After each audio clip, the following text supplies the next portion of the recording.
Bom, para esse último vídeo da primeira semana, a gente vai falar um pouquinho mais de programação, um pouco independente do tema do curso.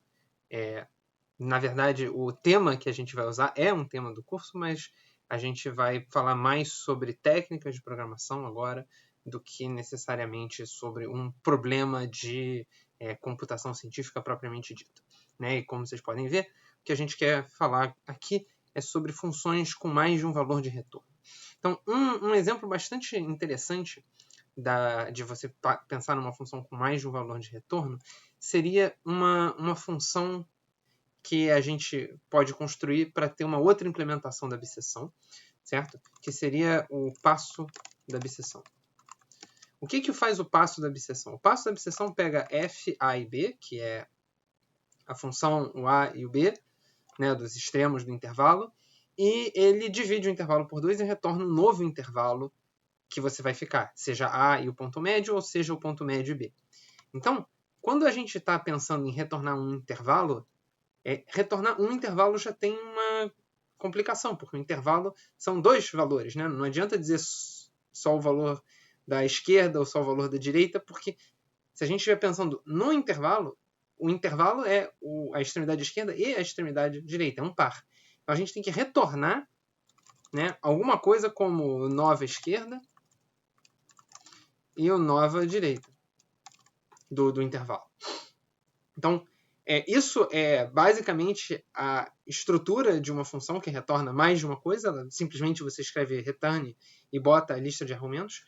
E a vantagem que a gente tem ao fazer isso é justamente poder construir funções que trabalham com objetos um pouco mais complicados do que um número. É claro que você poderia retornar uma lista, mas quando você retorna um par, o primeiro e o segundo têm um significado diferente, eles podem ser usados, certo? Então, nesse ponto de vista, quando a gente escrever uma função com mais de um valor de retorno, a gente está implicitamente dizendo qual vai ser a organização dos dados de saída. Então, por isso é muito importante ter uma documentação. Retorna o novo intervalo após uma etapa de bisseção da função f, da forma AM ou MB, segundo em qual seja possível garantir uma raiz de f. Então, vocês vejam que a gente aqui, quando diz da forma AM ou MB, a gente já está dizendo como que esse valor vai ser retornado. Isso é importante para o usuário. O usuário tem que saber como que os valores de retorno vão ser feitos, ainda mais se tem mais de um. Então, bom, e aqui o conteúdo é relativamente simples, A gente vai fazer o ponto médio, A mais B sobre 2. A gente vai testar, se f de m vezes f de a é menor que zero. A gente sabe que a nova esquerda e a nova direita, bom, m e a têm sinais opostos, então faz todo sentido retornar a e m. E, caso contrário, a gente retornaria m e b. Então, esse nova esquerda e nova direita vai sair, porque era só para a gente começar a pensar na função. Na verdade, a gente não usa isso. E está aqui. Essa função é muito simples. O que eu estou chamando a atenção é que ela recebe 3 valores, ela retorna 2 e tem uma convenção. E tudo isso é muito importante quando a gente faz uma função com mais de um valor de retorno. E aí, para dar um exemplo, vamos from numpy import seno, por exemplo, e vamos fazer o passo da bisseção no seno, no intervalo, sei lá, 5, 8, e ele retorna no intervalo 5, 6,5. Certo? Então, aqui a gente vê que f de m vezes f de a teve um sinal negativo. Então, é bastante poderoso e, na verdade, a gente pode até fazer coisas um pouco mais interessantes com essa abscissão. Certo? A gente pode testar f de m vezes f de a, a gente pode testar f de m vezes f de b, e se nenhum dos dois der certo, a gente já avisa que o intervalo que a gente recebeu está ruim. E aí, só para lembrar como é que a gente trabalha com esses, né, com essas funções, a gente pode escrever novo A novo B igual passo da obsessão seno 5,8. E aí o novo B é 6,5. Então, isso é uma forma bastante, né, interessante de pensar no algoritmo da obsessão. E fica aqui como uma espécie de desafio vocês usarem essa função de passo da obsessão, ou essa, uma variante, para incorporar dentro da obsessão que a gente usou, né? Incorporar o passo dentro da obsessão que fizemos. Então, deixa eu deixar isso aqui como questão / proposta, né? Para a gente pensar um pouco mais à frente.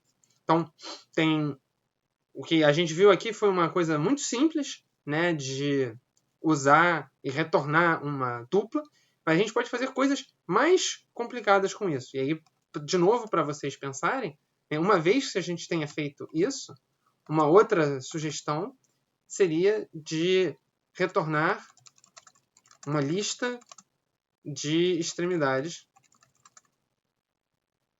dos intervalos construídos.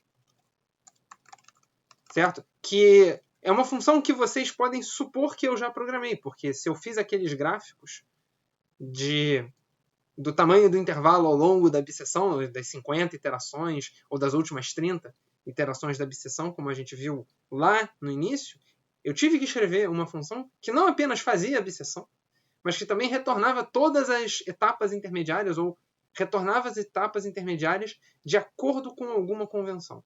Então, a ideia aqui, que eu quero chamar a atenção de vocês, é a importância da convenção.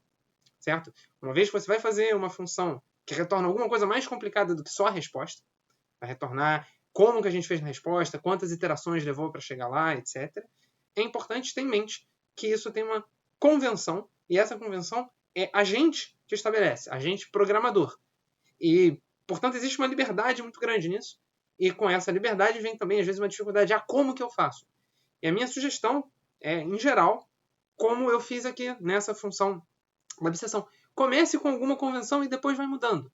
Se você achar que teria sido melhor fazer um pouco diferente, pegue o seu código, veja o que é bom, veja o que não é bom, e escreva uma nova versão, talvez até do zero, com a sua nova convenção que você acha melhor.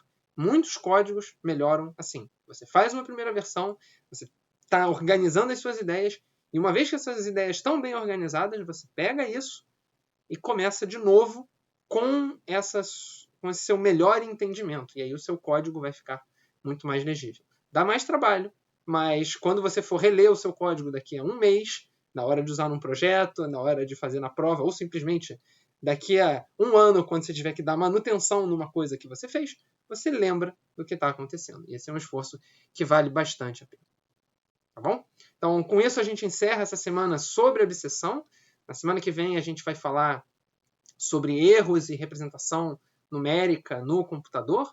A gente vai ver a origem do 10 a menos 16 e outros números famosos de análise numérica e desse curso de computação científica, ao mesmo tempo que a gente vai aprender um pouquinho mais a fazer gráficos. É isso. Vejo vocês semana que vem.